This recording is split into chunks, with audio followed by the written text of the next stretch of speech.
and welcome to the Women of the Future Awards Southeast Asia. My name is Angela Lagunsad, and I am a news anchor and a documentarist here on UNTV News and Rescue here in the Philippines. And I was shortlisted for these special awards in Media and Communications category in 2020. So that's just last year. This time around, it's truly an honor to be your host for the first session this evening. I hope that everybody stays put because we have a lot in store for you, especially right after this, in which we will reveal the winners of this year's Women of the Future Southeast Asia Awards. I see some familiar faces here and I see new ones, which is so amazing because it means we are growing, and that is fantastic. And I hope you guys are agreeing with me. You know, I cannot wait for this pandemic to end so we can all meet and gather. But for now, let's focus first on our mission here. Are you guys excited? Because I am. I'm really happy to see all of these women who carry such class and substance. The Women of the Future Awards is dedicated to connecting, inspiring, and supporting next generation leaders. In these incredibly challenging times, it's never been more important to collaborate and do all that we can to springboard and strengthen female leadership. In this season, we will bring together our community in the region to share insights that we hope will renew your energy and focus and give you food for thought that will support you for now and in the months to come. We are privileged to have former Women of the Future alumni with us to share their stories as well as advice and tips that they have found particularly helpful on their journeys. Of course, we would want this session to be interactive. We would love for you guys to engage and participate by asking questions to our panel and joining our virtual networking session on Remo after the session to ask questions during the panel. All you need to do is click on the raise hand icon to the right hand screen or right of the screen and pop any questions in there.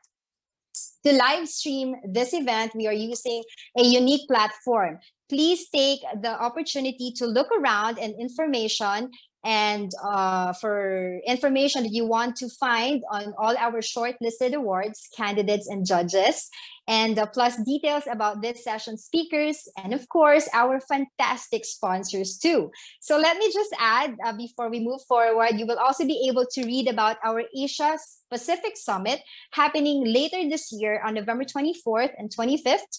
Through our summit, we will discuss key issues faced today and consider how progress can be made. We do so through the lens of new generation leaders, exploring how shifts in culture and leadership style reflect global challenges in a different light and thereby create new ideas and opportunities. Over the 2.5 days, the online summit will see remarkable leaders from around the globe sharing keynote addresses. There will also be panel discussions and educational development sessions, as well as an opportunity to network with facilitated roundtable discussions. We would absolutely love for you to join us as well for this special event. So please click on the link on the right-hand side of the main page of the platform to learn more about how you can join us at the Asia Pacific Summit 2021. Now, on to today. Please be part of the conversation on our social media. You can post on Instagram and Twitter using our handle, that's @WomenOfFuture, and our official hashtag, that's hashtag WOF Southeast Asia. Now we move forward to take a look at our amazing the Future Awards Southeast Asia would not be possible without our sponsors and partners. An enormous thank you to you all, and a particular thank you to NTT for their commitment and support as our headline sponsor. Thank you so much. And now, let's get started. Enough with the chit chat. First up, let's welcome to the phenomenal woman behind the Women of the Future program, someone who truly embodies the values of kindness and collaboration, someone I am truly blessed to have met. Let's all welcome Pinky Leilani. Okay. A very warm welcome to everyone to the 4th Women of the Future Awards Southeast Asia. Whilst we are so disappointed that we cannot be with all of you in person, We are so blessed and grateful that we have technology that permits us to do virtual events. Many of you know that we think of the Women of the Future program as a program where kindness and connections are forever. All of us stand on the shoulders of giants, and today I stand on the shoulders of so many giants. I'd like to pay tribute to a few of them today. First of all, our incredible global ambassador, Her Royal Highness the Countess of Wessex, who's been such a great supporter of everything we do. I'd like to say a very big thank you to Vicky Trudell, the Vice Chairman of our program. It's really thanks to Vicky that we brought the program to Southeast Asia and helped to grow it there. I'd like to say thank you to Piyush Gupta, the Chairman of our judging panel. Here is a man who really believes in the women's agenda and does all he can to move the needle for us. I'd like to say a very big thank you to all our sponsors, especially NTT, our headline sponsors. We would not be able to do this without all of you. Our wonderful advisory board and country champions in Southeast Asia played a huge role in making these awards possible. They actually got nominations for us and kept us going while we could not be there. And our wonderful ambassadors and high commissioners who represent Britain in the region have continued flying the flag for us. It's thanks to all of you that we have been able to host this event this evening. We've had some amazing nominations, women who've just blown us away. And I think we want to make sure that we give them a voice, we give them a platform, and continue to grow the power they have to make a difference and change the world. Before I hand over to John Lombard from NTT, our headline sponsor, I'd like to say, I wish all of you great success in your continued journey. I hope you really enjoy the program this evening and the wonderful stories, which I know that we will remember for many years to come. I will now hand over to John Lombard. And before I do, I'd really like to say a very big thank you to John, because he has been such an awesome supporter of everything we've done. He has such passion and interest in how we can change the world through these amazing women that we bring onto the Women of the Future. Over to you, John. Thank you so much, Pinky. Good evening, everybody. It's such a privilege to be here representing NTT. We're just so proud to be the headline sponsor this year of the Women of the Future Awards Southeast Asia. I've had the opportunity of being involved in Women of the Future over the past few years to meet so many amazing women in Southeast Asia across a range of different industries, backgrounds, capabilities. And I also had the opportunity this year of being a judge on the science, technology and digital stream. At NTT, we believe in diversity in all of its forms, and a real focus for us is on bringing in more strong female capability into the technical services and technology industry here in Southeast Asia. So for me, of course, it's just a great privilege to meet so many amazing people. We're really looking forward to hearing all of the stories from all of the participants this evening. Very much looking forward to being part of the proceedings. And if, as Pinky said, really hoping that you will take this as an opportunity to build an amazing community and network, to be kind and compassionate to each other, to support each other. Because at the end of the day, everybody that's been shortlisted, everybody that's participating in these awards is going to represent the future and the future role models for so many other women coming through in your respective industries. So thank you all. Looking forward to hearing your stories this evening. Thanks very much. Thank you so much, Pinky, and also John for your unwavering support. Now we turn to our keynote speech for this session. We are honored to have a real political powerhouse in Southeast Asia join us. She is a minister in the Prime Minister Office and the second Minister for Finance and National Development in Singapore. Let's all welcome. Thank you for joining us, Minister Indranee Rajah. Distinguished guests, ladies and gentlemen, a very good evening. I'm extremely honored to speak at this year's Women of the Future Awards ceremony for Southeast Asia. Despite the challenges that COVID-19 has brought to many aspects of our lives, I'm glad that today's virtual event brings together many exemplary women from Southeast Asia as we celebrate the achievements of young women during such trying times. As a region, Southeast Asia has made progress in recognizing the contributions of women. In 2015, the average female labor force participation rate in Southeast Asian countries was close to 67%, exceeding the OECD average by over 7 percentage points.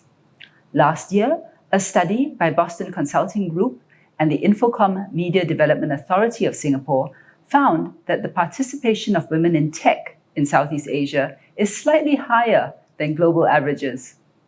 Early this year, the ASEAN, Canada, and UN Women jointly launched a 5-year program to expand and strengthen women's leadership and participation in conflict prevention, resolution, and recovery in Southeast Asia.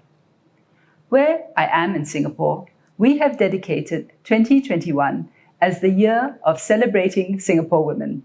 I'm encouraged that our government is looking to designate a public space to honor Singapore women.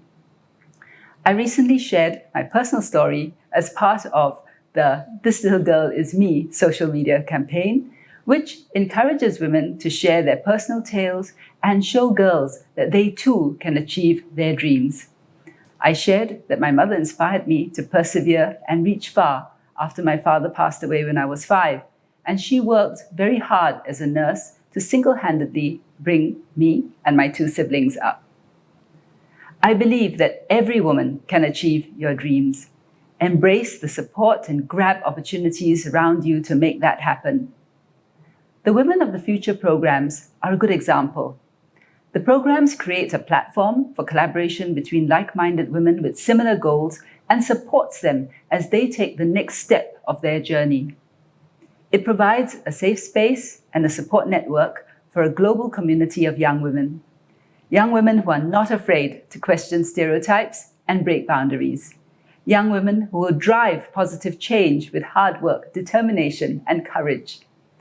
This year, for the Women of the Future Southeast Asia Awards, we have 61 finalists from 11 countries, ranging from astrophysicists to Olympic gymnasts to human rights lawyers.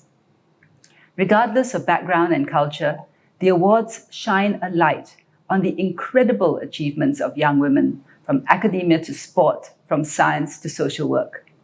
Whether you are a winner, finalist, or nominee, I would like to congratulate all of you. You are, in your own way, a beacon of hope and inspiration to someone out there. And I know that many of you have done so while conquering many personal challenges. You should be proud of your achievements. We have made much progress in our journey towards empowering women. Throughout the world, young girls and women are making a difference. Who would have thought that a teenage Swedish girl would start a global rally for action in response to climate change? Or that a young Pakistani girl would start an international movement for equal access to education for children and girls? But this is still not enough. COVID-19 has revealed our society's enormous reliance on women and at the same time underscored the challenges women continue to face. At the workplace, women are heavily represented on the front lines in our fight against the pandemic, from healthcare to social work to education. At home, women shoulder most of the caregiving responsibilities. The burden on women is heavier than ever, with school and daycare closures. In some societies, stereotypes and biases that hold women back remain. We need to take this opportunity to pause and think about how we can do better in appreciating and empowering women. Singapore has just ended a year-long series of discussions and engagements on conversations on Singapore women's development. We will have a white paper next year, which will include proposals to provide more equal workplace opportunities, more caregiver support, and increased protection for women. I hope to continue hearing more of such conversations and initiatives. We also need to bring both men and women into the conversation. I would like to give a shout out to Piyush Gupta, DBS Group CEO, who is on our judging panel today. Under his guidance, he has created a female-friendly corporate environment. 40% of DBS's senior management are women. He has shown a promising example of what can be accomplished in encouraging diversity. I hope that many other organizations can follow suit.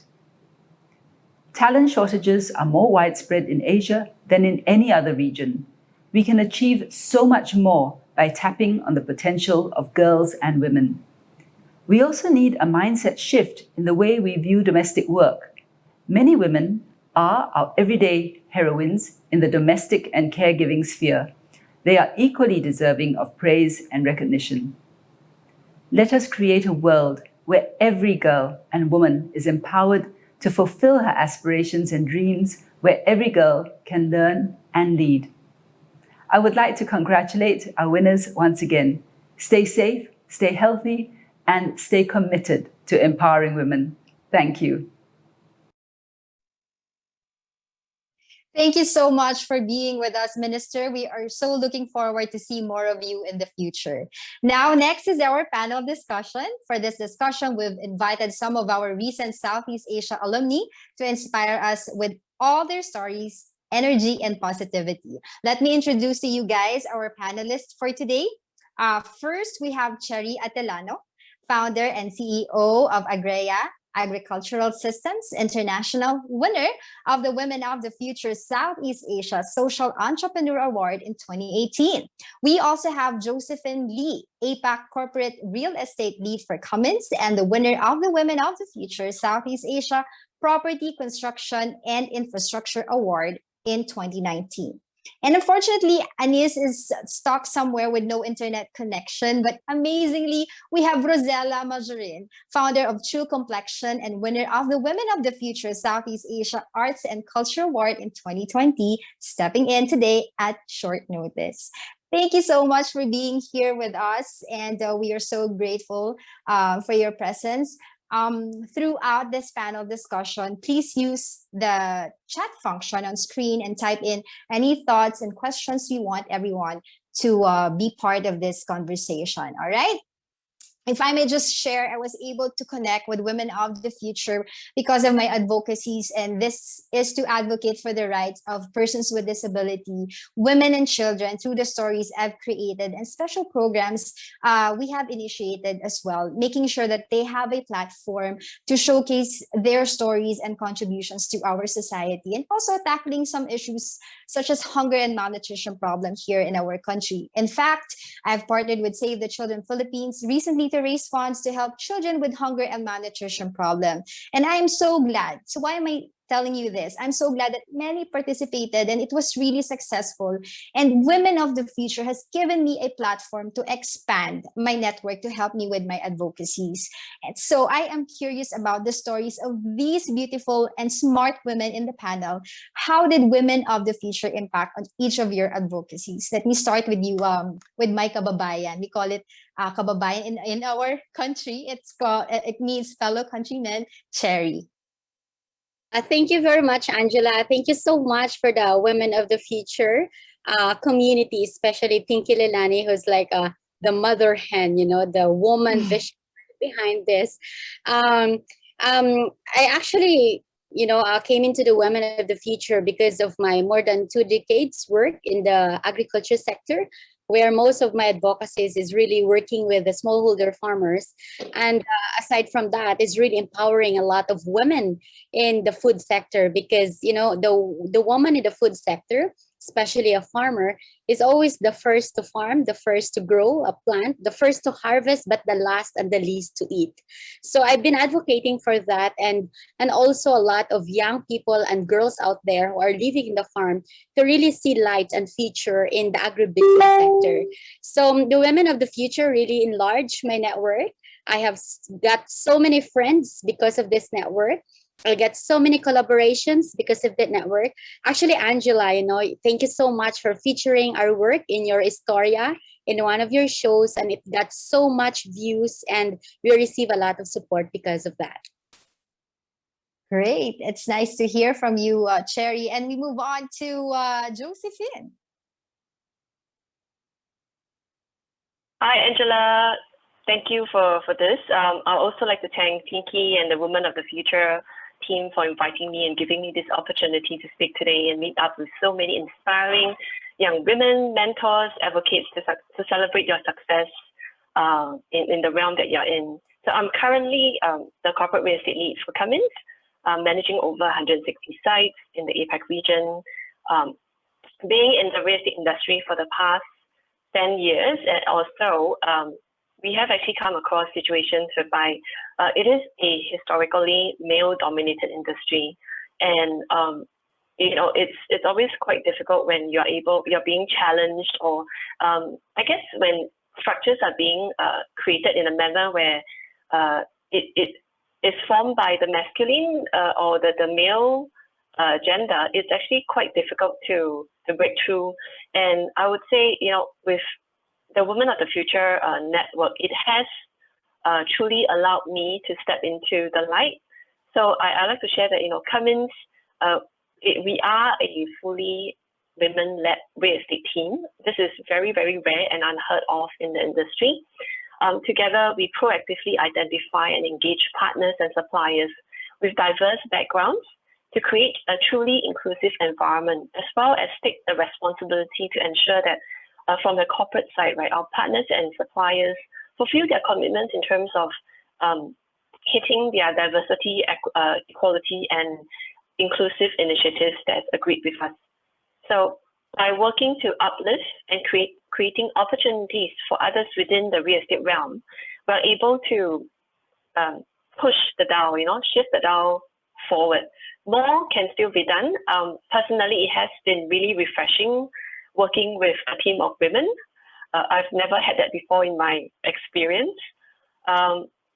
So my work with the Women of the Future Southeast Asia team is as the country champion, where we actually identify up and coming, inspiring new talent to join the network and broaden it, especially in the real estate realm.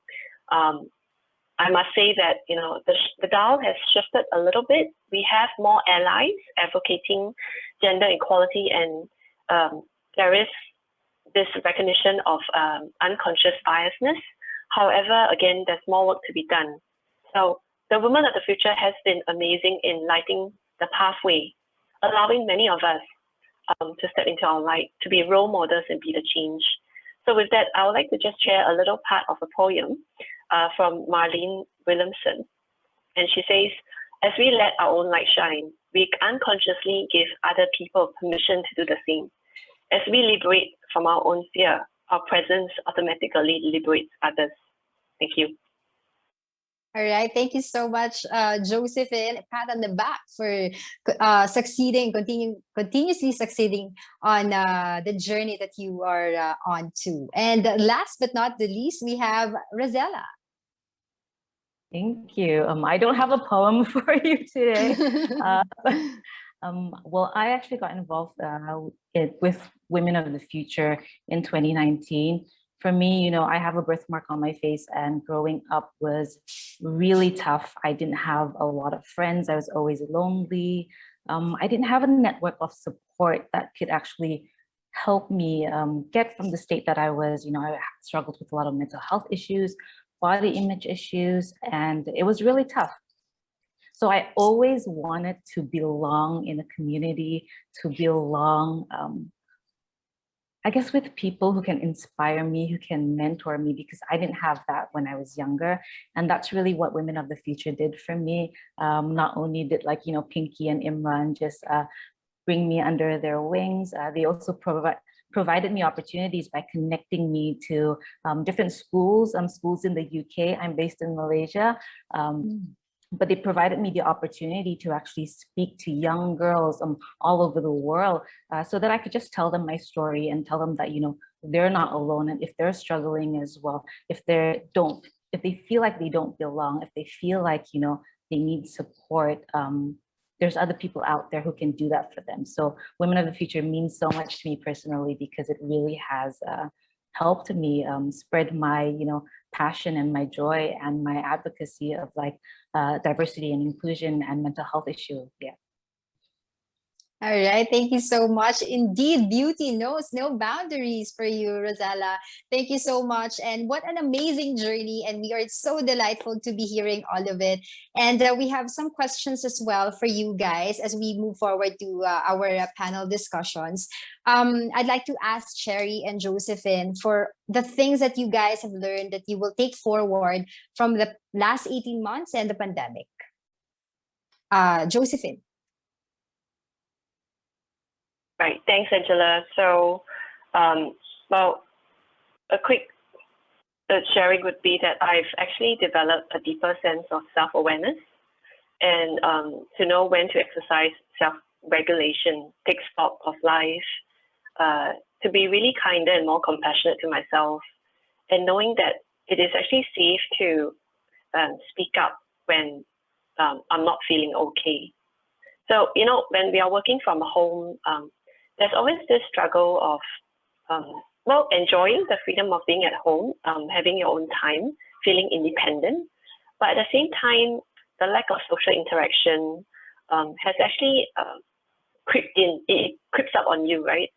You never know it until when there is, it only happened to me when I had to go out for a meeting, go for an external meeting. Then I realized that I was stressing out. I recognized that, oh no, I was panicking, I couldn't breathe, and I didn't want to step out of the house. But yet I really wanted to meet someone face to face. So I've observed that, I became more sensitive. I overreacted to the littlest things. So that has actually added on as the time passes, right? But also then we learn to cope, and I've actually, it was actually a new job. I was in a new job. I started day one, work from home. I collected my laptop and I was told, okay, Joe, go back and we'll connect with you online. I've never met any of my colleagues. I haven't met my boss in person until a couple of months later. So that was really interesting. So I would like to share maybe two lessons that I've learned. One is really hitting the pause button. I say about self-regulating, right? Knowing when to really stop and prioritize ourselves. We are only allocated, we know that we have 24 hours a day and we try to squeeze in as much as we can. It's very easy to hop from meeting to meetings online to a point whereby at the end of the day, we are left empty, right? So how I manage to cope, and a technique that I've adopted is that if I can, I actually slot in briefing slots in between my meetings, so that I can rest and catch up, and actually conscientiously block meeting sessions for myself. So I create meetings for myself to make sure that I'm okay. Another thing is really also to be practicing kindness and compassion to people around us. We have actually grossly underestimated face-to-face interactions.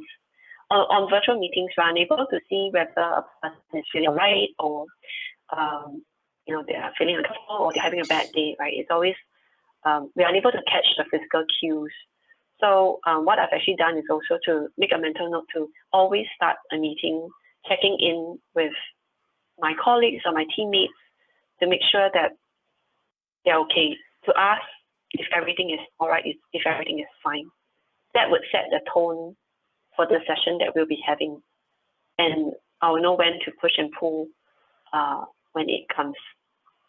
So a mentor once told me that believing that everybody is trying their best with the information they have and the life experiences that they are having right now to handle whatever situation that's being thrown to them.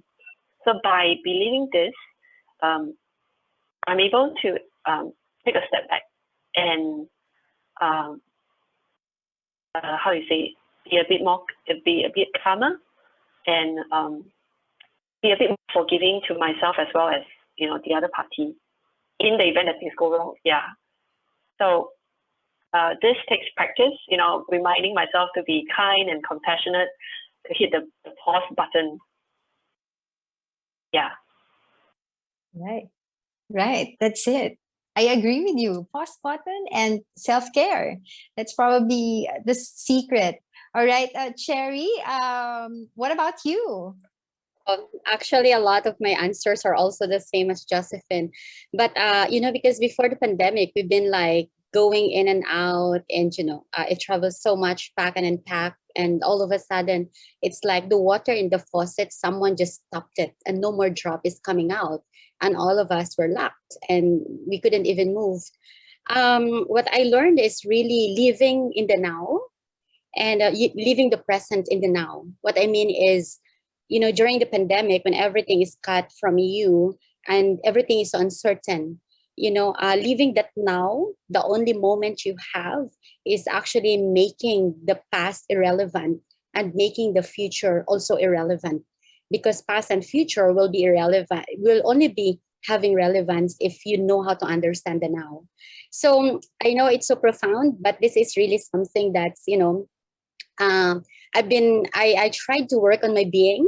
They say that self-care, be compassionate if you're kind to other people and compassionate to other people, be also kinder and compassionate to yourselves. Because as women here, it seems that you cannot be women of the future if you're not hustling every day, if you're not like delivering by the second, if every hour doesn't matter, right? Sometimes like, there are the overachievers and saving the world kind of women. But honestly, I realize we are also the women who are working on our being, right? Because if you don't work in your being, your doing will not be impactful. Your doing will not go, hips and bounds of impact, which all of us are actually, been making. That's why we have this, we're celebrating these awards and we're celebrating each of us, women here and all the men supporting this award. Another one, I guess the lesson is, in my work also, I thought during the pandemic, I will just watch Netflix and binge over Crash Landing on You or read a book. K-drama took over our lives in the Philippines somehow. I think also Southeast Asia. But the time when the lockdown was announced by the president, when farmers called, your knee-jerk reaction is always to help. That sense of compassion and that sense of empathy, I realized, wow, I really have that, I think, with full humility, but it really moved us forward and it gives more meaning why our work exists and why my existence is important in this world, no matter how uncertain the future would be. Right. I agree with you, Cherry. And then through all of these things, we would come up and say that love and kindness cannot be quarantined, right? And during the height of the pandemic or quarantine restrictions here in the Philippines, and I'm sure Cherry would agree with me, as a broadcast journalist, my job entails to be updated with the current events. And one of the news that really caught my attention was the establishing of community pantry in different places in our country. And I think Cherry was one of those people and who did that. And, because this pandemic has brought a lot of struggles in many lives of the Filipinos, and some, lost their jobs, others have lost their businesses as well. So a community pantry is such a big help to people who don't know how are they going to put food on the table. So yeah, I believe that love and kindness cannot be quarantined. So thank you so much for answering that question, Cherry and Josephine. And I would also like to ask Rosella, Can you tell me about an experience in your formative years that shaped you and led you to doing what you are today? I think for me, it's related to my story earlier. I have a birthmark on my face, and when I was younger, especially in primary school and high school, I was bullied a lot. Kids used to always call me names like Strawberry, sometimes even Two-Face, the supervillain from Batman. And it really took a toll on my self-esteem. It really took a toll on my mental health, and I struggled throughout my 20s because I didn't share my story with anyone. I didn't have anyone to look up to. I grew up in a small town in Borneo, Kota Kinabalu, and back in the 90s, we didn't have access to internet. So it was a really lonely journey for me. I didn't have a community, I didn't have a mentor, and the people around me didn't seem to understand what I was going through. And that's really the reason why I started my community platform, True Complexion, because I wanted to get people together so that we can celebrate each other, celebrate our humanity, instead of focusing on what makes us different, trying to build bridges instead of building walls. And for me, that's really the reason why, I do what I do today. I advocate for mental health, for inclusion and diversity, because I feel like it's so important that people don't get left out, that people don't feel like they're alone, because we're really all worth it. We're deserving, and we can do amazing things despite of what happened to us in the past. Our past really doesn't determine our future. And I think, I'm a testament to that. And that's why I'm really passionate about working with a lot of corporate companies and a lot of schools as well, especially young girls, because I think we just need that. We need to normalize the conversation about mental health, and we need to include more people instead of exclude them in the conversation. Yeah. Right. And based on your questions and on the things that you have said, or the answers or the things that you have said, you have really embraced your uniqueness and turned this into this place into a beautiful place. So thank you so much, Rosella. And that question is also same for you, Cherry. Can you tell us about an experience in your formative years that shaped you and led you to doing what you are today, Cherry? The minister a while ago, the message of the minister a while ago resonates so much of me because I was born by, I was actually brought, by a single mom who, when my father died when I was 3, my mother really showed me what love is and what's the power of a woman is, and the entire definition of inner strength. Because I'm the youngest of 5 siblings, and we have like 6 adopted kids. So imagine to be a single mom with now 11 kids responsibility in front of you. I grew up observing that, but while I was observing, I was actually evolving as a person. I was becoming more responsible. I was becoming more resilient. And at the same time, my mom would tell me one time, I was 11 years old when I read a book about biointensive gardening. And I told my mom, I really want to teach farmers. And my mom was shocked. What, you're 11, turning 12, you want to teach farmers? But that was my first pitch to my mom, and she supported me all the way. That's actually defines why I'm making farming sexy and glamorous right now. But that entire spirit that my mom, the first believer is always a woman, a powerful woman, and that's my mother. It really propelled my entire career, and all my successes is actually celebrated by her. But at the same time, what's more important that my mother told me is don't be successful, be significant, and be relevant. Because the shortest distance in life is the distance between your brain and your heart. If you don't know how to connect that distance, forget about your existence. More importantly, you need to be a woman of others. And I think, with this award, when I was accepting it in Singapore in 2018, I was crying because I said, this is really for my mother. Right. Wow. And really, we are all molded by our mothers. Hi, Mom. Strength does not come from winning, as you've said, Cherry, but with struggles we develop through our journey. So thank you so much positivity from all of these ladies. And we have one more question. We with all of the things that are happening right now, with so much negativity, anxiety because of the uncertainty of this future brought about by the COVID-19 pandemic, how do you stay positive and motivated when things are not going so well? And can you share an example of this? Let me take on Josephine first. I wanted to share that Rosella, Cherry, your stories are very inspiring, and I feel really recharged hearing that. So thank you for sharing. It is difficult, but I would say for me, it's really practicing emotional agility. People always say that, hey, think positive, right? Be positive and look forward. But sometimes it's also about showing up for yourself, right? Instead of ignoring the difficult thoughts and emotions, but really to hold space for the emotion that you're feeling, experience it and understand why you're facing this emotion or a certain behavior willingly. Be curious about why it's happening, and again, treat it with kindness. So I have been practicing meditation and yoga when the COVID, relaxed. We are able to still go for walks on a stressful day. There was actually one day where I realized that the stress really accumulated, and I couldn't speak to anyone. I don't feel that I wanted to, so I went for a very long walk.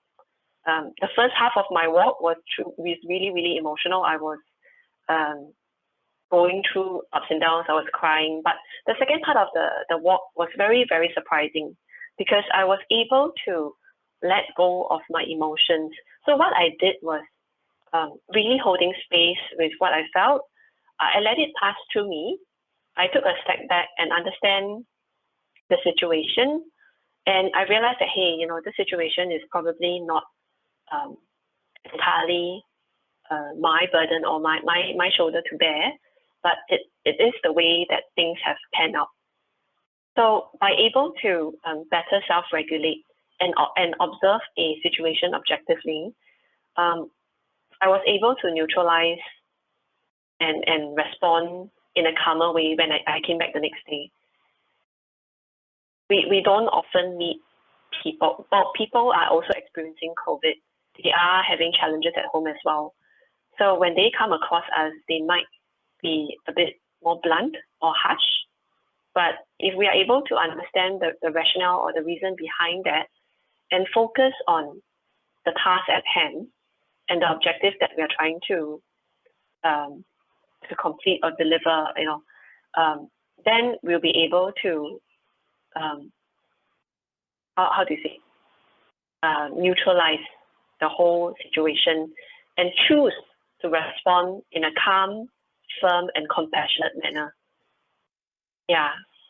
So, yoga, meditation, it takes practice, walking, and most importantly, having a trusted circle of friends and family around.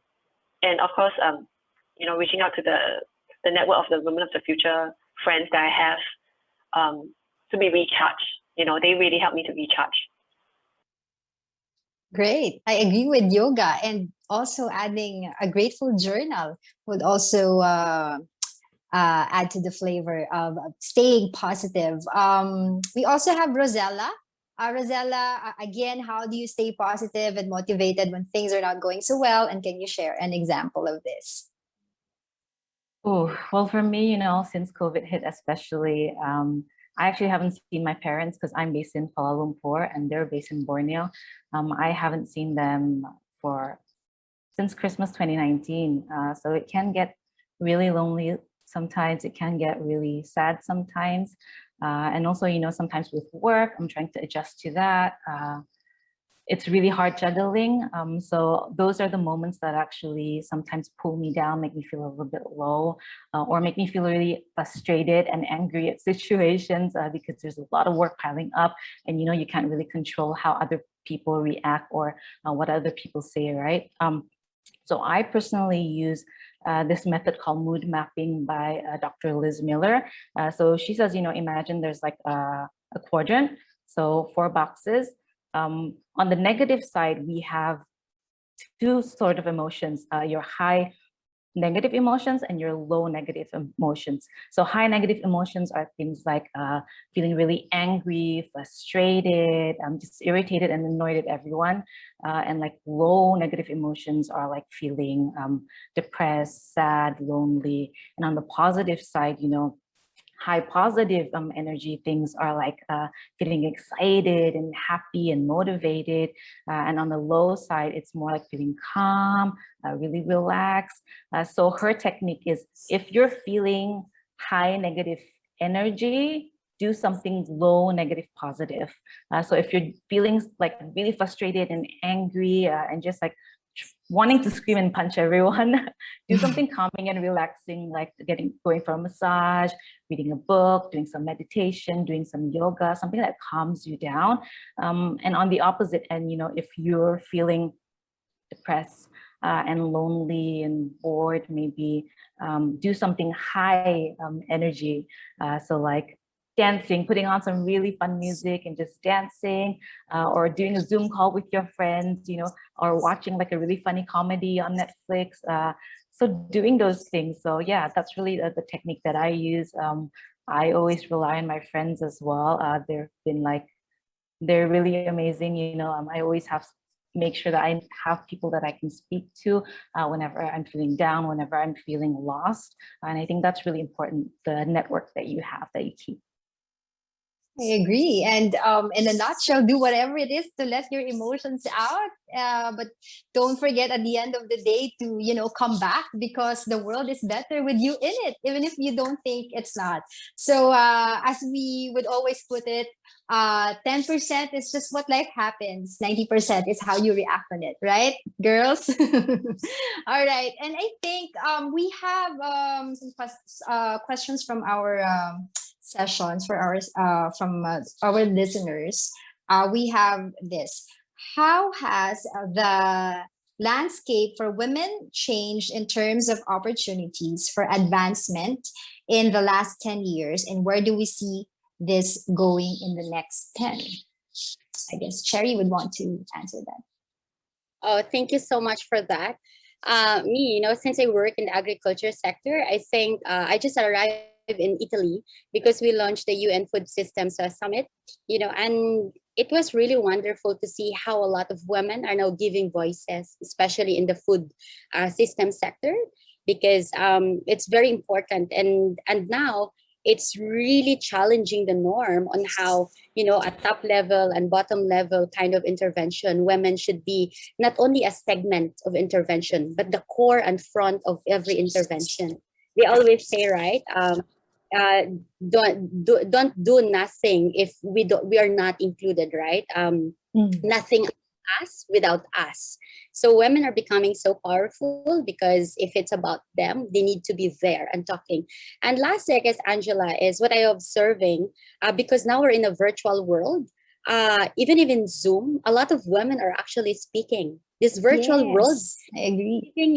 voice a lot of women. I attended so many events and meetings lately, but most women are the most interactive in like this virtual. So maybe this virtual is accelerating, everything, especially the involvement of women in interventions, and more importantly, on the voices where, it matters. Thank you. Yeah, I agree. As if we are more busy now, more than ever. And Josephine and Rosella, yeah, would you like to answer that question as well? Maybe I'd turn to Josephine first. Right. So we have actually observed that there are more and more women in the real estate realm stepping up. There is actually more and more of a norm, and we have male advocates, our allies, that are actually trying to level the playing field as well. So they are now stepping up, doing their role to bring in and put in positions, middle, the entry level, the middle management, as well as the upper management level, to allow a diverse voice to come in. I do also agree with Sherry when we talk about women stepping in and stepping up. We realize that a lot of, I guess, with awareness and the role modeling really helps when we see a female speaker, or we see a female leader stepping up, right? Like the hashtag, this little girl. So many, we would follow suit, and we would then drive this whole movement forward. For example, like I shared in Cummins, we have a full team of women leadership. And what is impressive is that women leadership, we can choose, in this virtual world, we choose to be where we are and still function and still do the roles as we can, as effectively and successfully. Okay, in the next 10 years, I see women stepping up, more and more of them coming forward, and with that, they make the path so much easier for us all. Right, nothing and no one can stop us now. Rosella, it's your turn. I think for me, I work mostly with communities and with NGOs, different NGOs, and it's a very heart-based, I guess, topic that I'm involved in. It's a heart-based sector. So actually, even when I started True Complexion in 2015, most of the people around me, the people that I turned to, and the people that were doing work in the industry were actually already women, right? Because I think we're probably we can connect with people better. We have more compassion, more empathy. So I guess more women are geared or more keen with coming on board in this field. But yeah, it's always been women, and the people that have been on my team, the people that have helped me along the way, they've been women as well. And I feel like when it comes to inclusivity and diversity, it's so wonderful to see so many women stepping out and actually owning what they've been told is their imperfection, just owning and saying, hey, I'm going to turn this into my superpower. I'm going to use this thing that used to hold me back as a thing that actually pushes me forward, because I see so many young advocates coming up and just standing up, for their rights, standing up, talking about disability, talking about inclusivity, talking about diversity, and speaking up about mental health, even, all these things that are taboo. And I think women, because I guess we're more connected to our emotional side. Maybe it's easier for us to actually be more vulnerable and share our stories. And by doing that, it allows other people to feel like they're okay, that they're less lonely as well.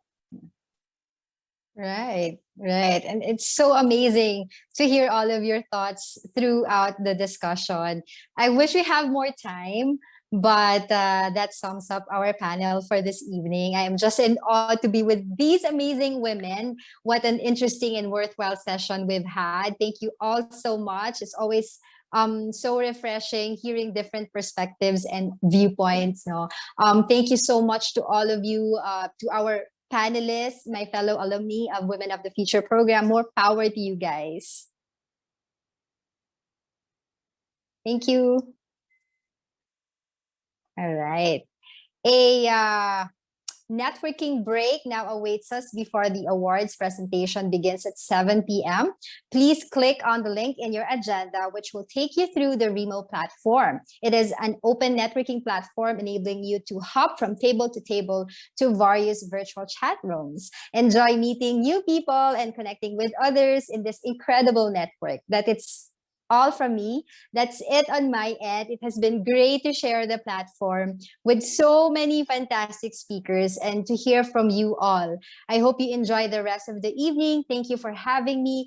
I do hope to see all of you again next year and do more collaborations in the future. Good luck to all the nominees today. Whatever happens, keep shining. Let me end this by saying this beautiful quote from Mark Twain: kindness is language which deaf can hear and the blind can see. Again, I am Angela Lagunsad. Keep safe and love you guys.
for the Women of the Future Award Southeast Asia had given me the opportunity to connect with a network of women who are doing amazing things for their communities and the world at large.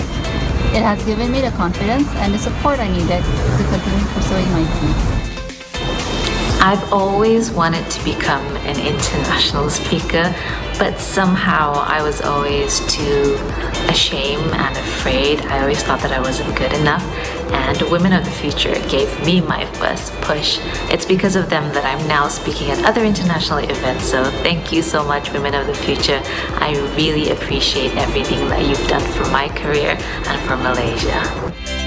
On a personal level, what the Women of the Future Awards taught me was the importance of humility, as well as to stay true to your personal values and do the best that you can and believe that this will be recognized, and also that we can share this with so many different women around the world that are facing the same issues.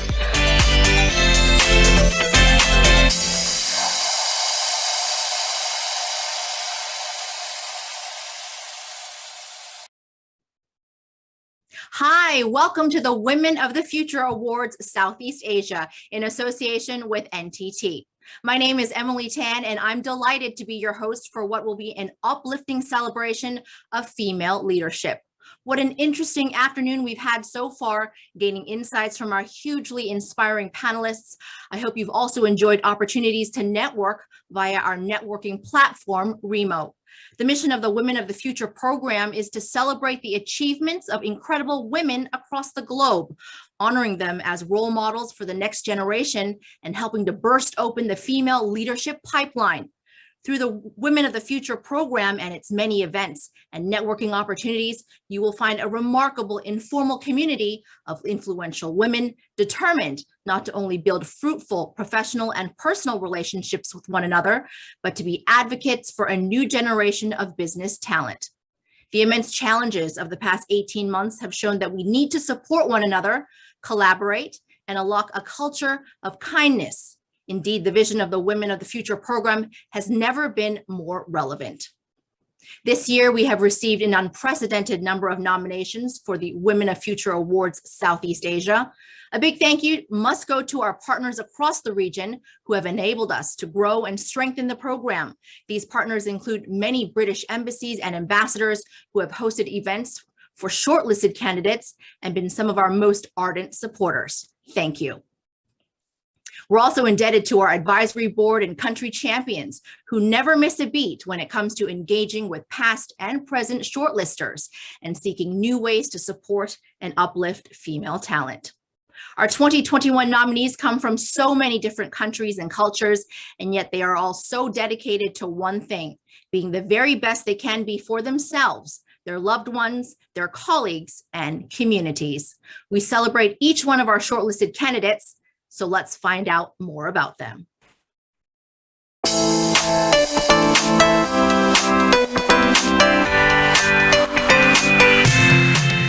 Being shortlisted for the Women of the Future Southeast Asia Has made me feel uplifted, Connected. Proud. Included. special, Celebrated. empowering. การที่ค่อยได้ถือคัดเลือกและว่าไม่ยิงของอนาคตอยู่ในอาซีตะวันออกแสนใต้เฮ็ดให้ค่อยมีความคิดด้านบวก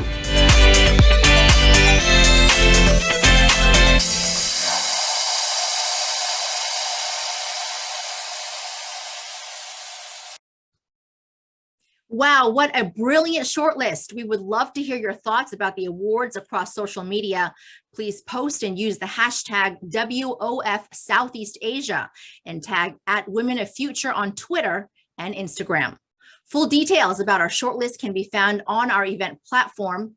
Have a read if you haven't already done so today. Additionally, you can learn more about our sponsors, judges, and speakers on this fantastic platform. A huge thank you must go to our sponsors and partners. None of this would be possible without you. And a heartfelt thank you to our headline sponsor, NTT, and in particular, John Lombard. In a year that has turned our world upside down, your unwavering support and commitment to being our headline sponsor has been amazing. Your engagement has enabled us to keep unearthing phenomenal female talent in the region. Now it is time to announce the winners of the Women of the Future Awards, Southeast Asia. We begin with our Arts and Culture Award, sponsored by the Financial Times. To present this award, I am delighted to welcome a legend in the fashion industry, shoe designer Jimmy Choo. Over to you, Jimmy. Hi, I'm Professor Jimmy Choo. I'm honored to interview 5 truly inspirational candidates. When faced with pain, suffering, or voices, they are marginalized and unheard. These women step up with courage, not afraid to tackle taboo and stereotype. They are determined to drive positive change. Let's learn more about them. Thank you very much.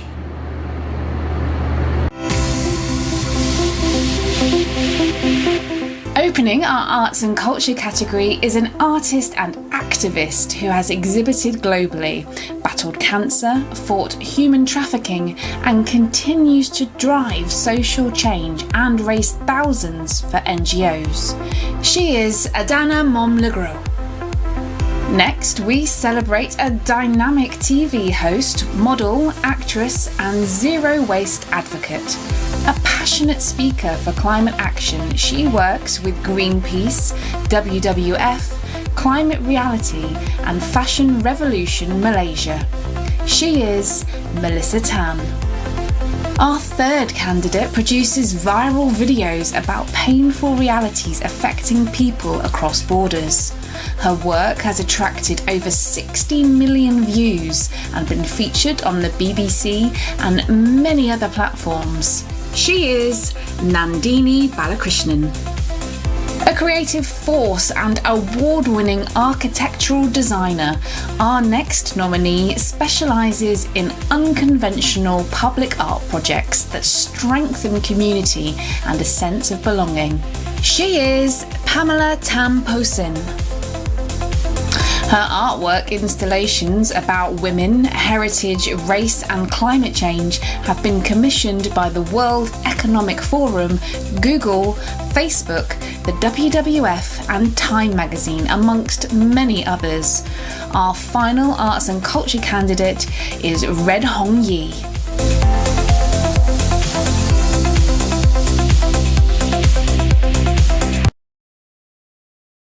This was a very hard decision for our judges, but we do have one winner. The winner of the Arts and Culture Award is Nandini Balakrishnan from Malaysia.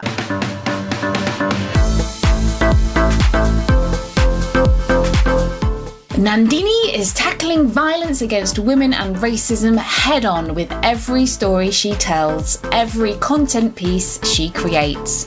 Our judges hope that this award amplifies the impact of your work, Nandini, across the region.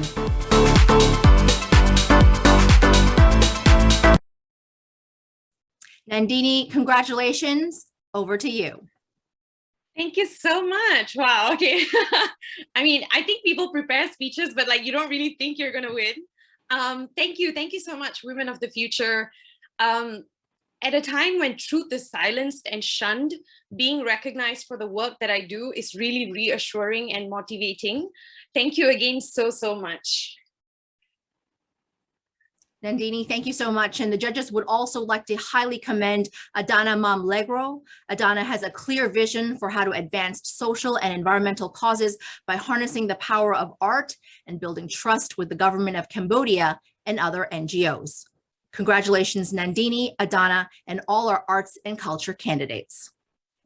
Next up is our Business Award, sponsored by Asia Square. To present this award, we are honored to welcome Piyush Gupta, CEO of DBS Group and the chair of our judging panel. I have been privileged to be chairman of the judging committee for the Women of the Future Southeast Asia Awards this year. And I'm particularly pleased to be presenting the nominees for the Business Awards category. All of our nominees have overcome great challenges to be where they are today. But the really important thing is that they have all focused not just on trying to climb the corporate ladder, but on trying to make impact. Their own individual successes are a byproduct of their focus and their desire to make a difference to the community, to their customers, and to the businesses overall. We have a lot to learn from these young ladies, particularly how they bring all of themselves to work every day so that they and people who interact with them can flourish. Let's hear about our Business Award nominees.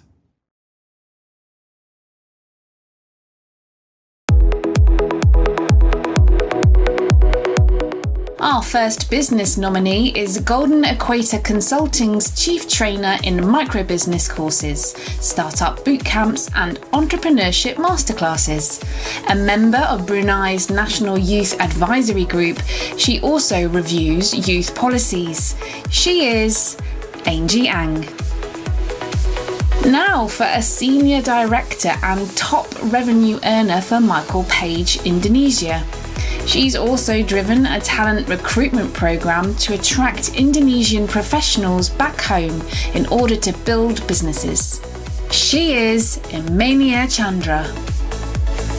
Our next nominee is a senior manager at top tech company Gojek, leading on engagement in women's safety and social and environmental impact. She also chairs a scholarship NPO. She is Josephine Chitra. Focused on creating impactful content and women's community building, our fourth candidate is a multi-award-winning financial journalist, MPO board member and food and travel blogger. General Manager of digital publication The Asian Parent, she is Sarah Voon. Next up is a strategic leader of data management and governance and a champion of global cultural diversity, heading up many D&I initiatives. Associate Director at Fidelity International in Singapore, she is Charlene Chan. With an excellent track record in transforming consumer banking, our final business shortlister is DBS Bank's youngest executive director. Passionate about mentorship and gender diversity, she has raised more than $10 million for a children's charity. She is Sharon Tan.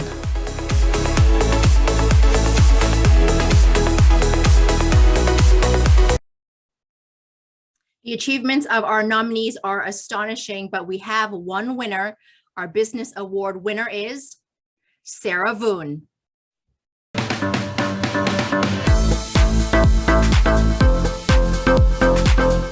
Our judges praise Sarah for the huge impact of her work.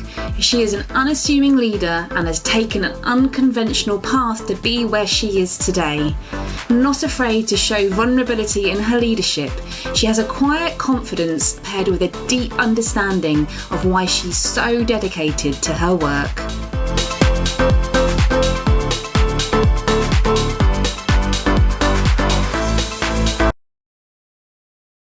Well done, Sarah. We would love to hear from you now.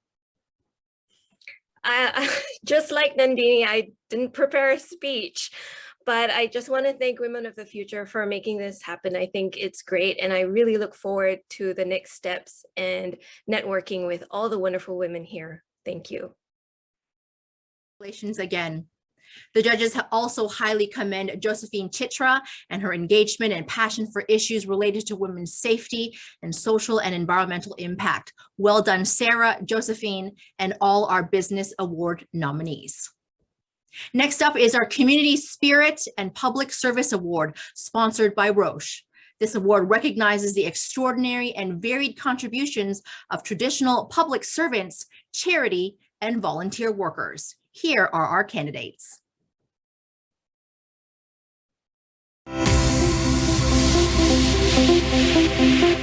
Driving business growth, community tourism development, and equality and environmental initiatives, our first nominee in the Community Spirit category is Business Development Manager of a leading specialty coffee exporter. She is Jonie Leite Suarez. Our second candidate is an award-winning conservationist who leads government policy dialogue on this critical issue and heads up Laos's counter-wildlife trafficking programme. Deputy Country Director of Laos's Wildlife Conservation Society, she is Manoli Sisavan. Campaigner for equal rights for little people, our next nominee founded Big Dreams for Little People in the Philippines, an advocacy organisation for dwarfism awareness. A global speaker who's attracted significant documentary coverage, she is Maria Glorian Toman. A survivor of the dark world of sexual exploitation, our fourth candidate is a powerful voice in the anti-trafficking struggle, campaigning for justice for millions of survivors. She is Ruby. Next up is a community development specialist and inspiring activist. She co-founded a youth-led environmental advocacy network that champions the protection of Cambodia's natural resources, biodiversity and rainforests through channels like ecotourism and youth-led action. She is Sereong. Our final Community Spirit nominee sets up community waste management programs in rural areas and trains thousands of people in plastic prevention. Also the leader of a student support social enterprise, she is Thai Sui.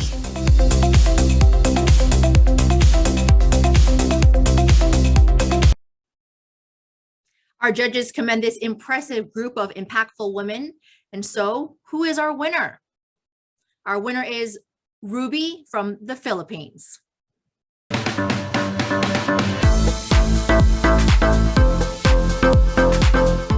Ruby's anti-trafficking work is having an extensive impact. Using her own experience, she supports and empowers victims. Her strong advocacy work and passion have already influenced policy development and programme awareness, and could do so on a global scale.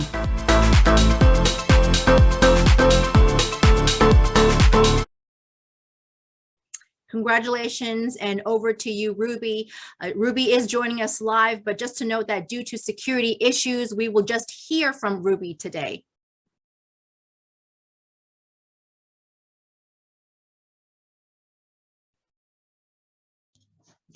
Thank you very much. Being nominated along was already overwhelming for me, and I didn't expect to win, but I did prayed. And I asked God that if he'll give me this award, I will use every ounce of my passion and strength, that I have to continue to be an advocate against online sexual exploitation of children to the ends of the world until the day that all captives are free. But I did not achieve this alone. There were people who worked with me and tirelessly guided me to be where exactly I am today. With that, I would like to thank my International Justice Mission family, especially my social workers and mentors for tirelessly supporting and guiding me. My family has been my inspiration, and of course, the Almighty God. Also, I would like to thank the organizers of Women of the Future for giving me the opportunity to use this platform for my advocacy. And I'll make sure to use this for a God cause of the many. To my fellow nominees tonight and all who have shared this moment, thank you so much and good evening to you all. Ruby, thank you so much for what you've done, and of course, do stay safe. Our judges also highly commend Manoli Sisavan from Laos. Her work to address the environmental impact of animal trafficking is far-reaching. She's helping to change the narrative that NGOs work against the government and building sustainable solutions. Well done, Ruby, Manoli, and all our candidates. Now we move on to the Entrepreneur Award sponsored by BHP. Our entrepreneurs are building businesses to meet critical needs in our society, at the same time as providing employment and inspiration to so many. Let's hear about our fabulous nominees.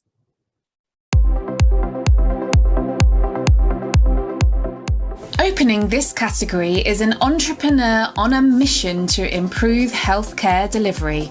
She is co-founder and CEO of the Philippines' fastest growing full suite provider of medical equipment and services.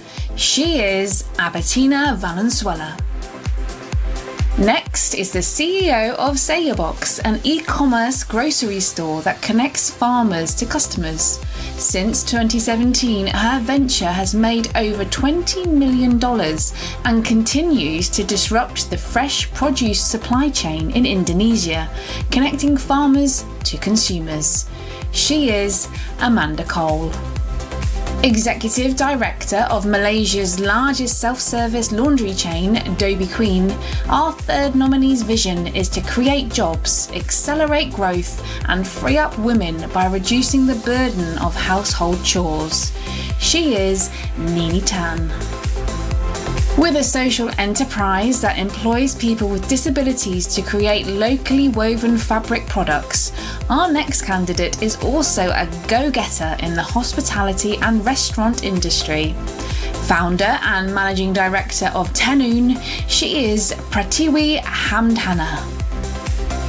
Last up in our entrepreneur shortlist is a passionate role model for sustainable farming in Cambodia. She took over her family's 30-year-old salt farm and started the world's first B2C salt brand in salt farm history. She is Tong Teda.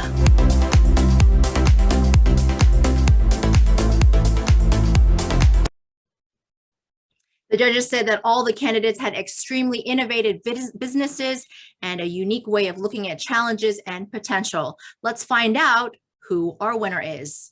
And the winner...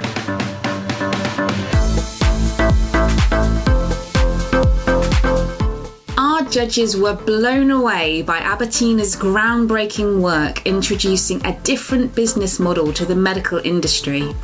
Enhancing speed of delivery of care to patients, Albertina is connecting real needs to real solutions.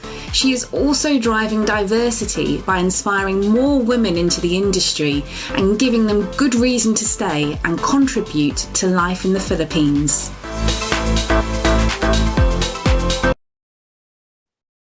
Albertina, thanks for joining us. Congratulations.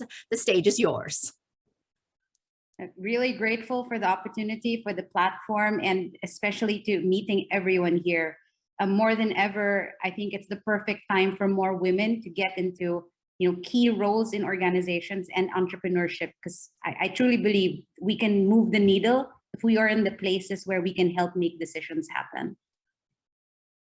Congratulations again. Our judges also highly commend Teda Tong for the way in which she is changing a traditional family business model and scaling it massively. From a tiny village in Cambodia, she is making a global impact. Well done to you both and to all our entrepreneur finalists. Let's now turn to the media and communications category, sponsored by CNBC. This award acknowledges rising stars who, with their work, broaden our understanding of the world and each other. Let's learn more about them.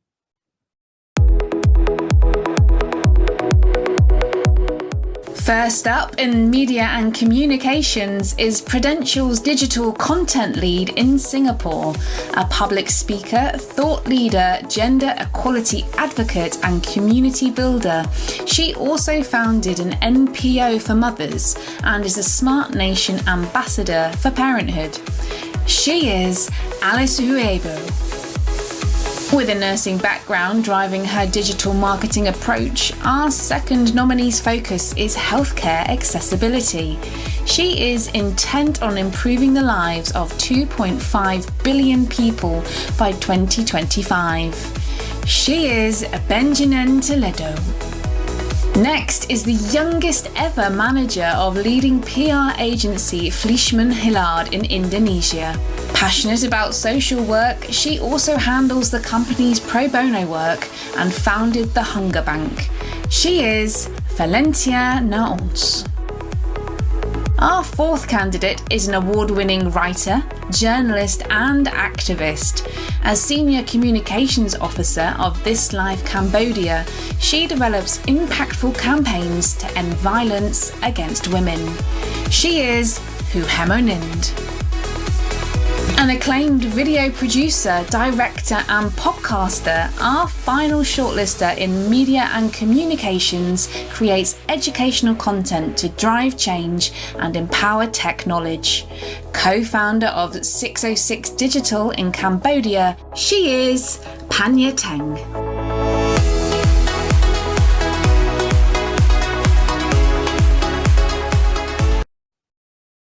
What a talented lineup with so many accomplishments to celebrate. So who is our winner? The winner of our Women of the Future Southeast Asia Media and Communication Award is Panya Teng from Cambodia.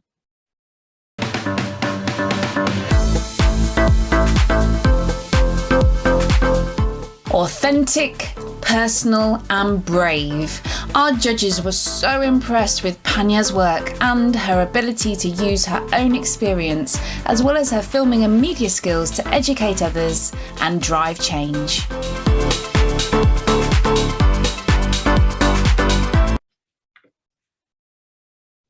So let's hear from our winner, Panya. Thank you so much for the award. I did not expect this at all. I think thank you so much for the nomination. Thank you for my partners who nominated me, and I don't know what to say. I think I want to dedicate this award to all the women that I have worked with, including the most inspiring one is my mom. She dedicated most of her life to other people's dreams, including my own, and my father. She started her own business at the age of 40. And she spent 40 years making other people's dream come true before she can make it on her own. So I think it's never too late to follow your dreams, and always try to do your best and enjoy what you do. I think thank you so much for the award. Thank you. And thank you, Panya. A huge congratulations to you. Our judges also highly commend Hu Hemunin, whose bravery and dedication to confront serious social issues in Cambodia was impressive. Well done to all our candidates. We now move on to our Mentor Award, sponsored by our educational partners, said Business School, University of Oxford. This category recognizes active mentors behind the success of younger women in Southeast Asia and pays tribute to some of the most influential and unsung heroes and heroines who are strengthening the pipeline of female talent in the region. Let's meet our shortlist.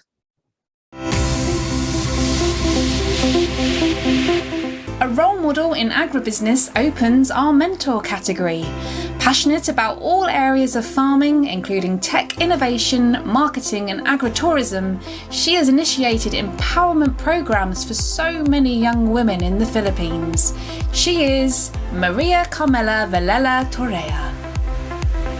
Next up is a leader in the software industry who supports women through confidence building, upskilling, and mentoring. He also created a free certification program enabling over 1,000 Indian women to return to work. He is Duncan Hewitt.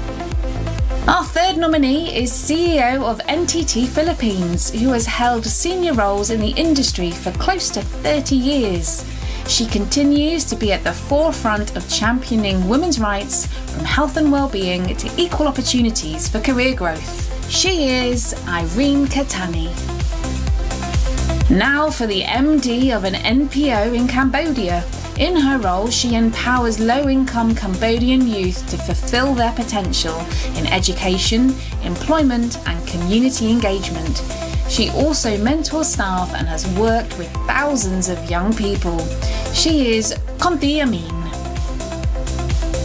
With 20 years experience engaging stakeholders in government, civil society and the private sector, our fourth candidate is Executive Director of NGO Spark in the Philippines, working for women's economic empowerment and gender equality. She is Micah Tevez. Our final shortlister in the mentor category helps organisations achieve fundamental mindset shifts and significant competitive advantage.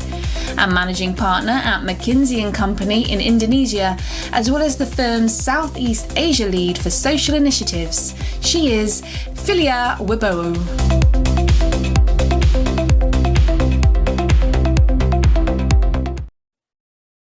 Our judges said that this was an exceptionally high caliber group of nominees who all focus on transformational change for their mentees.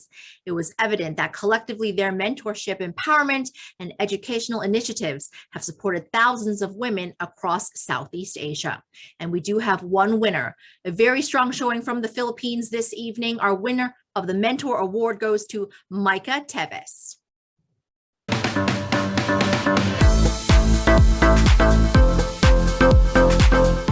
Micah has a strong public service mentality and has experienced a remarkable journey of her own in parallel to the opportunities she has created for women from rural and low incomes in the Philippines to grow in confidence, skills, and impact.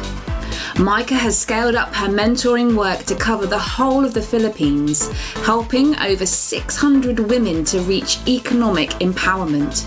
She also has her sights set on facilitating even more opportunities for women across the region.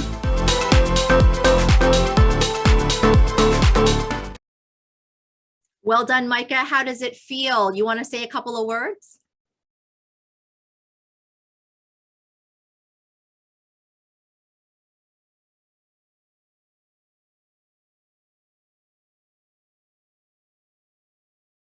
I think we're having some audio issues with Micah, but thank you very much and congratulations again on your award this evening. Our judges also highly commend Duncan Hewitt for his vision for a free certification program for women returning to work, a vision that has seen over 15,000 people enroll and 1,500 successful graduates to date. He is also always inspiring and offering practical advice to leaders to make their organizations more inclusive. Well done to Micah, Duncan, and all our mentors. So we were having a little bit of an audio issue with Micah. You can give us a quick try again. Just say a few words if we can hear you. Yes, thank you. I would like to thank Pinky Lilani and the Women of the Future Awards for this honor and recognition. I'm deeply grateful to accept this award. It has been the greatest honor to serve women, the LGBTIQ+ community, and children through my work in Spark Philippines.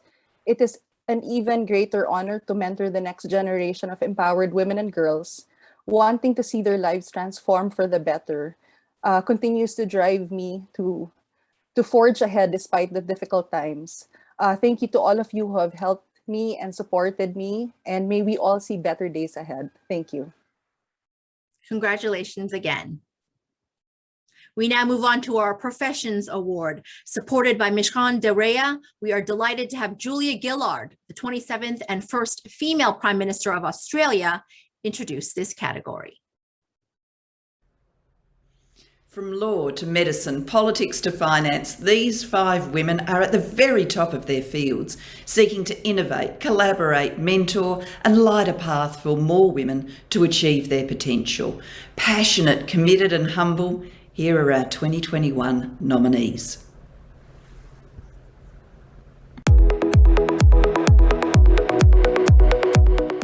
A human rights lawyer committed to helping survivors of gender-based violence with legal, emotional, and emergency support, our first nominee in the Professions category also trains youth leaders in policy advocacy.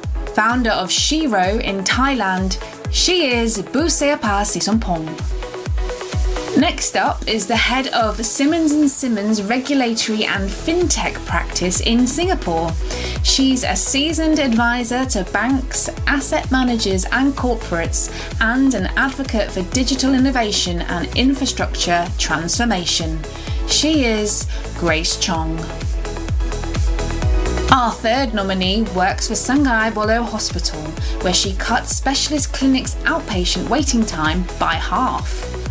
She also spearheaded the hospital accreditation and helped develop its COVID-19 action plan. She's the hospital's Principal Assistant Director, Dr. Isreen Ram Lee. After winning a landslide victory as her hometown's MP at the age of 31, our next candidate went on to become a parliamentary speaker and the youngest female member of the committee drafting the Thai constitution. She is Jiraporn Sintupray. Fifth on our shortlist is a scholar, writer, and development professional intent on elevating and involving the Filipino community in research-informed governance. She has 48 papers to her name and also participates in the UN Regional Academy. She is Maria Pilar Lorenzo. Last but not least in our professions category is a surgeon and medical researcher with an academic interest in wearable activity monitors that improve outcomes in breast cancer patients. She is Noor Amelina Chebakri.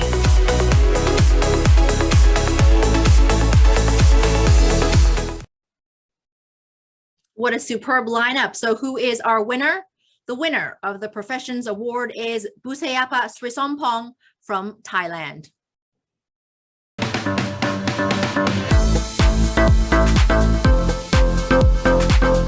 Busayapa is our first winner from Thailand.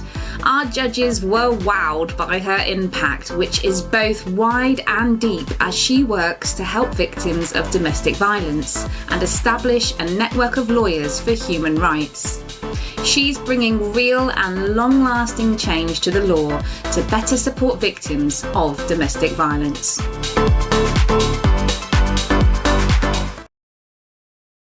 Well done, Busayapa. Congratulations. We would love to hear from you now. Thank you.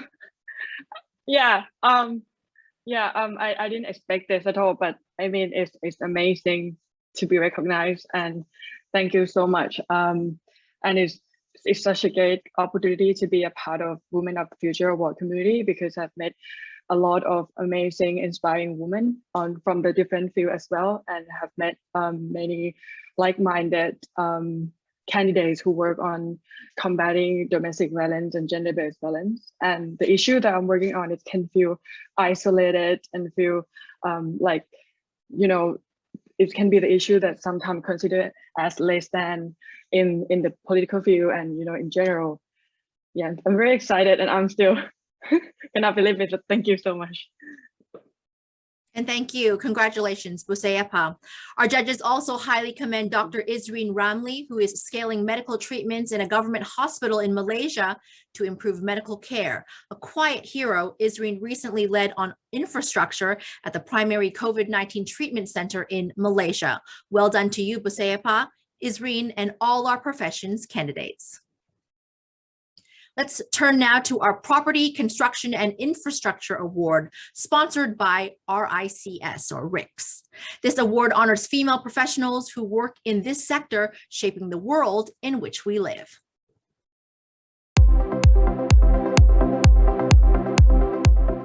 Opening the Property, Infrastructure and Construction category is a facilities manager at C&W Services in Singapore with 12 years of experience managing large-scale, high-traffic and critical facilities.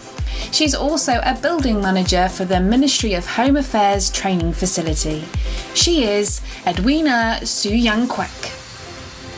Next is a TEDx speaker, entrepreneur, award-winning CEO and second-generation director of property development company Asia Green Group in Malaysia.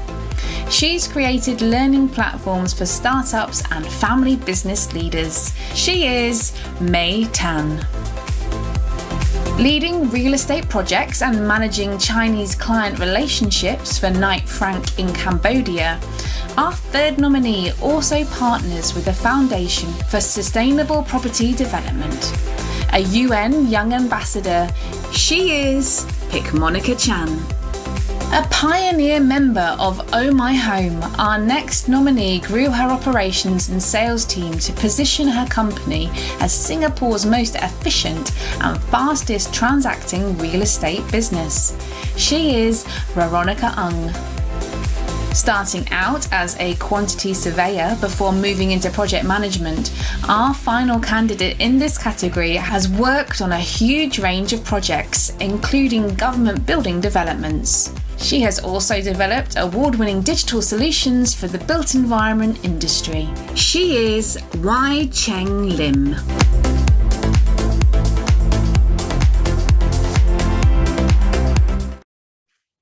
Our judges commend all our candidates, all of whom were so positive and motivated. Selecting a winner this year was no easy task. The winner of the Women of the Future Property, Construction and Infrastructure Award is May Tan from Malaysia.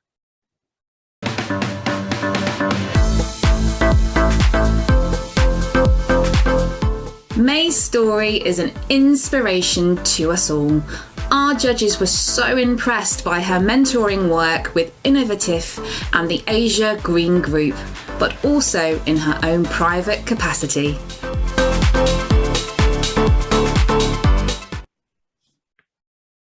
Oh, wow. What a fantastic achievement. Go ahead. Thank you. Yeah, thank you so much. I actually really didn't expect to win, especially with all the amazing ladies out there. And really thank you, Women of Future Award, and as well thanks my team, and also everyone have mentored, supported me. Definitely, I have made it today. It's definitely grateful and honor to be here, and I hope to see everyone face to face one day. Travel across and be more supportive about being a young entrepreneur, young women out there, and hopefully we can build more from here. Thank you so much. Fantastic. Well done. What a great achievement. Congratulations again, May, and all our professions candidates. Next up is our Science, Technology, and Digital Award. From discovering hidden supermassive black holes in nearby galaxies to pioneering work and innovations in water technology, fuel production, and digital banking. These nominees clearly demonstrate the power of science, technology, and digital to change lives. Here is our shortlist, sponsored by our headline sponsor, NTT.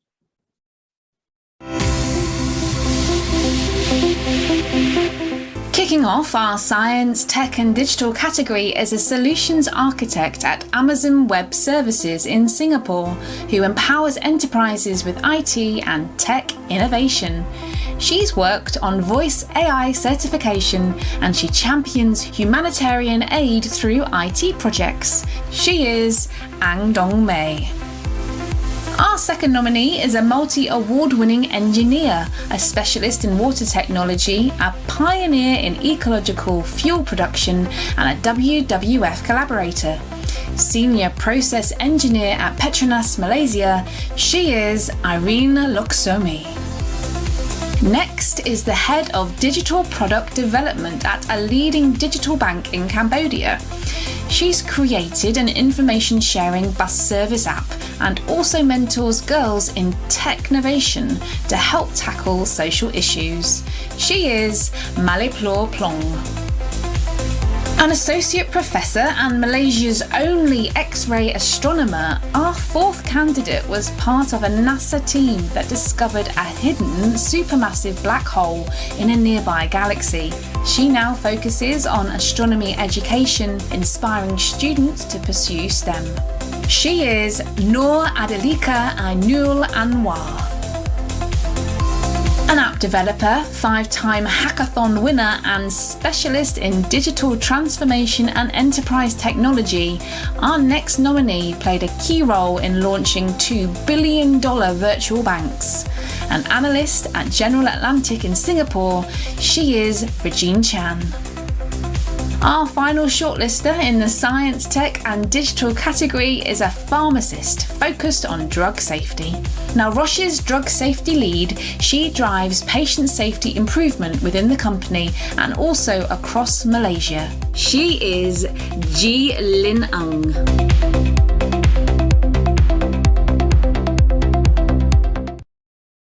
A hugely impressive shortlist, making judging very challenging this year, but we do have one winner. The winner of the Science, Technology and Digital Award is Noor Adlika Ainul Anwar from Malaysia.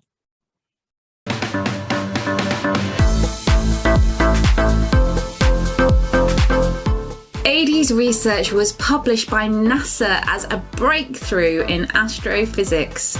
She's a true leader in space exploration, all the while encouraging young women to pursue careers in STEM. She shows us what's possible when we're determined to achieve our dreams.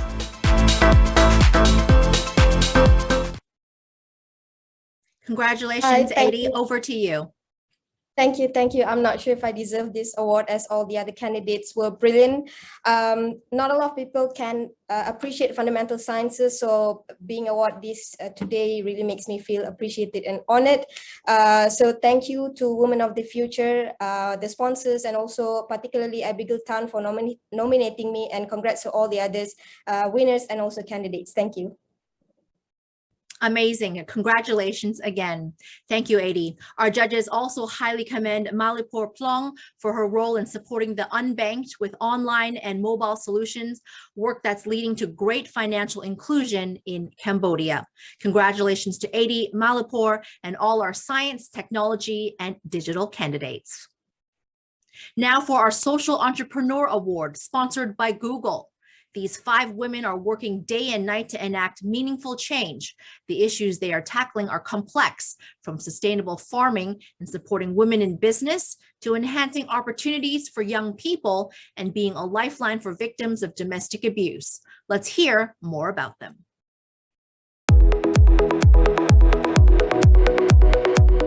The category opener for Social Entrepreneur is a trio of remarkable women. Together, they launched a social enterprise geared at empowering vulnerable mothers as tech-savvy micro-entrepreneurs. They are Ada Zunaidi, Wei Chi Wong, and Ming Chi To. With humble beginnings as a street kid, our second candidate won a scholarship to study in Australia and later founded Hopebox, an empowerment enterprise for rural Vietnamese women who have suffered domestic violence. She is Hong Dang. Our third nominee is a chef, farmer, entrepreneur, and the founder of the Cacao Project, an initiative that uses nature-based solutions to create sustainable and resilient forests for farmers so as to improve livelihoods. She is Louise Emmanuelle Mabulo. Our next candidate is the CEO and founder of a social enterprise geared at tackling youth unemployment in Malaysia through entrepreneurship. To date, the company has helped over 500 marginalised youths. She is Rauda Nazran. A social entrepreneur, our final nominee co-founded Stella in Laos, a unique platform that builds leadership in young people and opens educational and career pathways with social impact initiatives and business incubation programs. She is So Papon Dam Mani.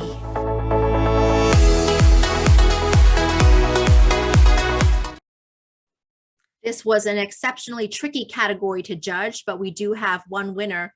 The winner of the Social Entrepreneur Award is Hong Dang from Vietnam.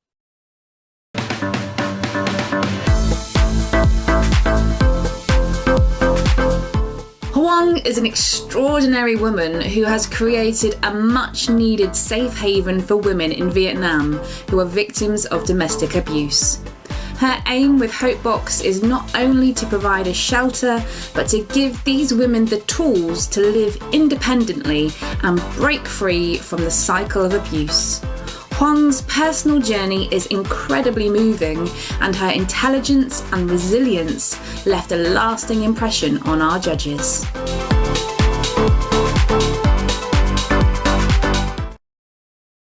What an achievement, Hong. Congratulations. Over to you for a few words. Thank you so much. I'm actually very surprised to receive this, and I would like to dedicate this one to my women's at Hopebox, the people that behind the scenes and that empower me to be nominated for this award.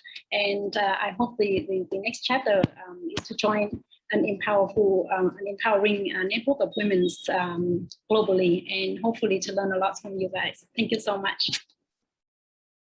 Thank you and congratulations again. Our judges also highly commend Louise Emmanuel Mabulo from the Philippines. They praise Louise's focus on environmental sustainability and the way in which her work also addresses the fiscal challenges of local communities. Congratulations to Hong, Louise, and all of our candidates. Now for our final award of the evening, the Sport Award, proudly sponsored by World Play by FIS. To introduce this category, we are delighted to welcome the Vice Chair of the Women of the Future program, British High Commissioner to Australia and former British High Commissioner to Malaysia, Vicky Treadell. What a fantastic ceremony we have had so far. The amazing array of brilliant young women from across Southeast Asia, across the categories that we have celebrated. Who would have thought, Pinky, those years ago when we were in Kuala Lumpur and we determined to announce that we would do this, that 4 awards later, we would be celebrating so many brilliant young women, to have heard their stories, to have understood their journeys, to have drawn and shared their inspiration. It has been fantastic, and it's such a privilege to be able to join you all again for this year's cohort. I know at a time of COVID, we have had to go virtual, and that is not what any of us would have preferred. But the day will come when we will gather again in person to celebrate the talent all around us, that next generation of young Southeast Asian women who are defying the odds, who are breaking barriers, who are making the difference, who are the change they want to be, and are making the change for their organizations, their societies, and their communities. I celebrate them. And so to the final category of this evening, a first for us, for the Women of the Future Southeast Asia, the sport category. Sport can inspire. Sport can motivate. Sport can really make a difference in society. Success at sport can confound your critics. This is no place for a woman. Yes, indeed it is. We are breaking barriers all the time, and these young women are showing just what that means. So I look forward to hearing who the winner is and to celebrating her and all those finalists in this category. Congratulations to each and every one of you and all the finalists and winners of this year's ceremony and awards.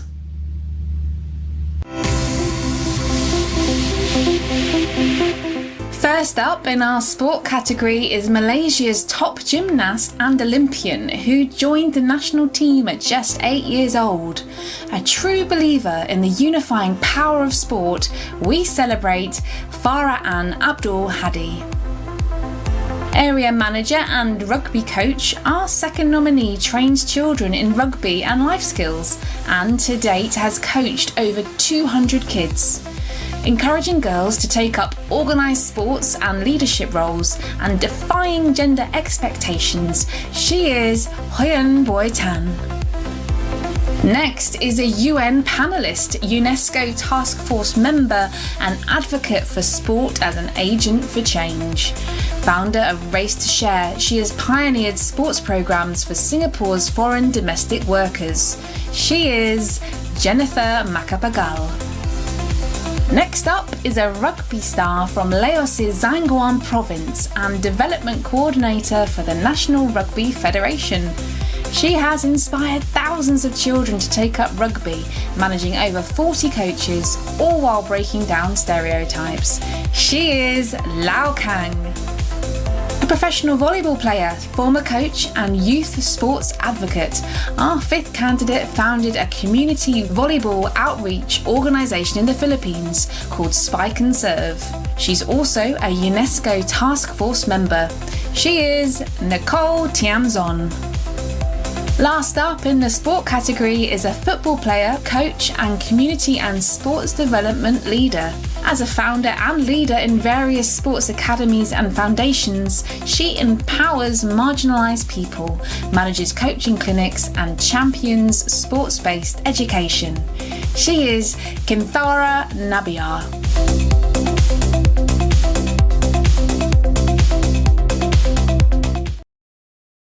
Our judges had such a tough time selecting a winner this year that this time they have chosen two.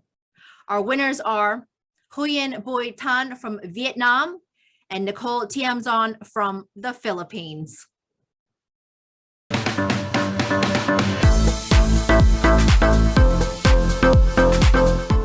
With the biggest of smiles, Huyen won our judges' hearts. Humble, funny, and competitive, she's challenging gender norms and societal expectations by enabling hundreds of kids access to rugby. Our second winner, Nicole. Not even the global pandemic could stop Nicole and her team from pursuing their mission to equip volleyball communities around the Philippines. Our judges believe Nicole has a tremendous platform to do good by building sustainable grassroots sports programs.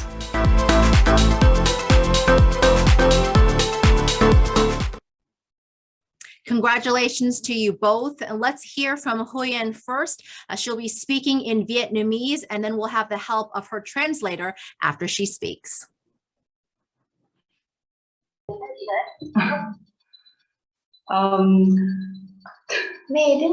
thực sự rất là hồi hộp và cảm thấy rất là hạnh phúc khi nhận được giải thưởng này. Và tôi muốn gửi lời cảm ơn tới tất cả những người đã trao cho tôi cơ hội được có mặt ngày hôm nay ở đây ạ. Tôi nghĩ rằng là ngay lúc này thì những cái ngôn ngữ cũng không thể đủ nói được hết những cái lời cảm ơn của tôi tới mọi người ạ. Nhưng đó sẽ là động lực để tôi tiếp tục nỗ lực, tiếp tục cố gắng để hoàn thành công việc của mình ạ. Và trong lúc này thì tôi muốn chia sẻ niềm vui này tới những huấn luyện viên, những cầu thủ của chương trình Trai Fan Pacific và những đặc biệt là các bạn nữ ở trong chương trình ạ.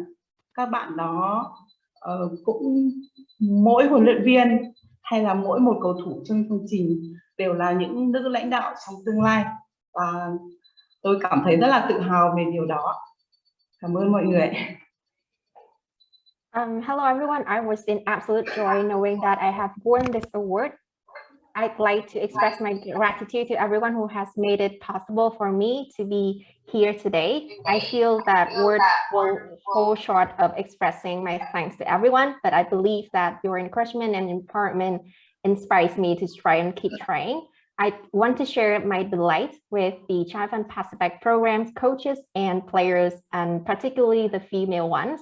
I strongly believe that every female Pacific coach and player is a woman of the future, and I'm only acting as their representative for this prize, and I am very proud of them. Thank you very much. Thank you for the translation, Kamun. Thank you, Huyen. And now we hear from Nicole. First of all, I would like to thank the people behind the Women of the Future Awards for this, for creating a platform that recognizes women's achievements and contributions in different fields, especially during this time of pandemic.